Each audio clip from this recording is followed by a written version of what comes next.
Hey guys, this is Andrew Des Moines and today for this little update video, I have another Lego Polar Express update for my passenger cars. Firstly, let's just firstly hang on, I need to. Alright, there you go. Today for this Polar Express update, I've actually done a little bit of work. Make some improvements. So the baggage car here, I've actually converted, which has these motors here, but the motors broke down, so I removed the wire to. So anyway, so I've actually, you can see here by the dimensions of the car that this is. I've actually converted this into an auxiliary water tender, and this is literally now my first auxiliary water tender ever. So that's a nice touch here. It's pretty robust here. It's got some weight to it here. And for the two other passenger cars, I converted the baggage. So I converted car number 1 into an auxiliary water tender because of this. Yeah. Now I only have 2 passenger cars because I actually enlarged them. So what I did was for these 2 cars, I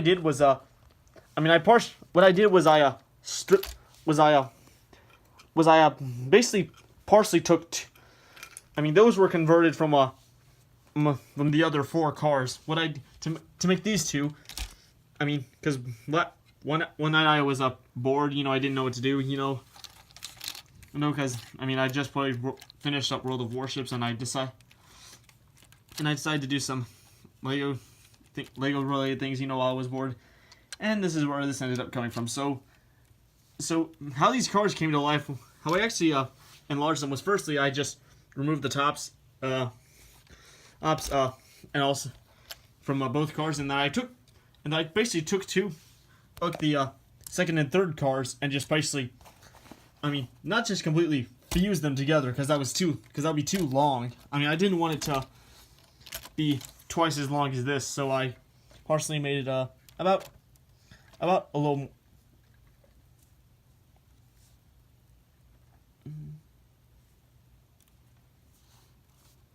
About a fourth longer to. I'm actually made it longer to make it look more slim, and more prototypical. Called them before here. A lot of the. So what I did was I broke apart both ends until it had a reasonable length that I that was likable for me. You hear? So I haven't put any internal details here because that would take a really long time. I'm here, so I'm not all in for that. As you can see, I just put some yellow pieces. All the yellow pieces I have remaining here to represent the lights in there. I used whatever I had left. And the technique I did for building this car here, same from the observation car. I've also added yellow lights to it now. So that's a plus. Here, I've also now made its air tank longer as well. So.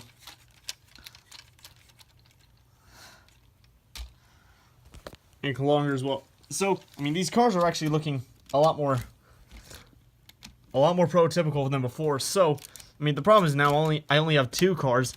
I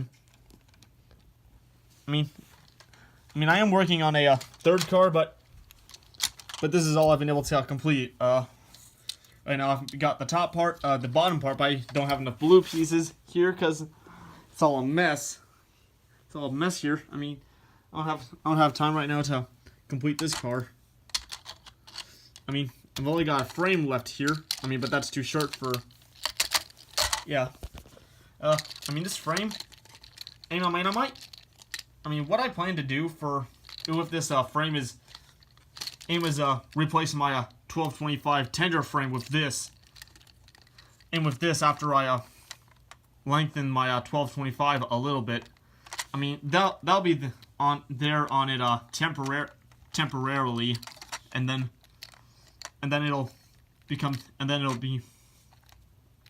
eventually I'll just get a new And then eventually I'll get a new train car frame. It's just as long as this one, you know, in a different color. I mean, and that color you're wondering, that's actually gonna be red. Now I say red instead of black because, as if you haven't cut. I mean, now I say red because wait a minute, I'm going a little Chinese here. Chinese or European here. Why red? Well, I mean, where's my 1225? So, well, it's a big surprise for you. Yeah, I'm actually rebuilding my 1225 in Christmas colors to make it even look cooler here. Over here, which is why I have the auxiliary water tender. I mean, dimensions are made to match the original tender to ender up to here. So, and so I mean, as you can see here, this frame is 3 studs long, is 4 studs longer. So I'm gonna extend this. I mean, when I do a rebuild on this on my 1225, I'm gonna make it 3 studs longer, so that way the cab is actually, so firstly, not, I mean, to the point where the cab, where the back end of the cab is actually sitting on top of these 3 studs. I mean, and then, but also to make sure the firebox is also sitting directly on top of the trailing wheels. I mean, I will extend it more. I'll extend it more when I fit a larger truck on here. And by the way, I've also got 2 more trucks, two more wheel trucks left over here from. I'm probably just gonna. What I might do is I might just take this truck off, remove that truck and just replace it and just put it on here, and then I'll have to make it even longer. But that'll be after I but I'll do that after I've extended my 1225 a little bit. But when I put a new truck in here, then when I do put a new truck in, when I do put a new trailing truck in here, I just need to disconnect the tender for a second.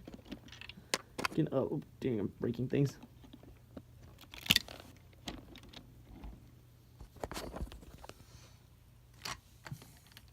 Hopefully when I do disconnect like this, it should be to like that. Oh dear, it's got a long way to come back here, so I'm gonna need to do some major adjustments here to make sure it's in proper proportion here.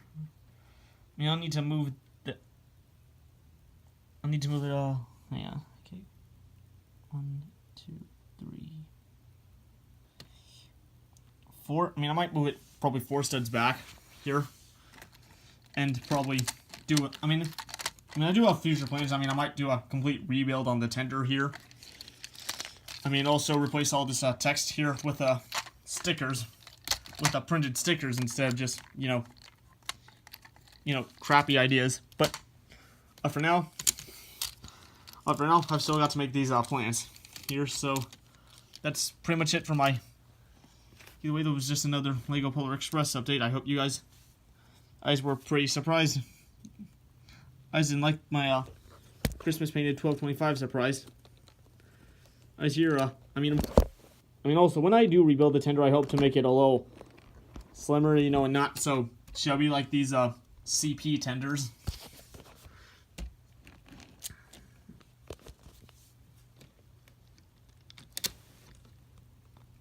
Here, so either way, guys, I hope you enjoyed this video. If you liked it, definitely press that like button and subscribe to this channel if you're already subscribed. Don't forget to turn on the notification bell so that way you'll be notified every time a new video like this is posted. And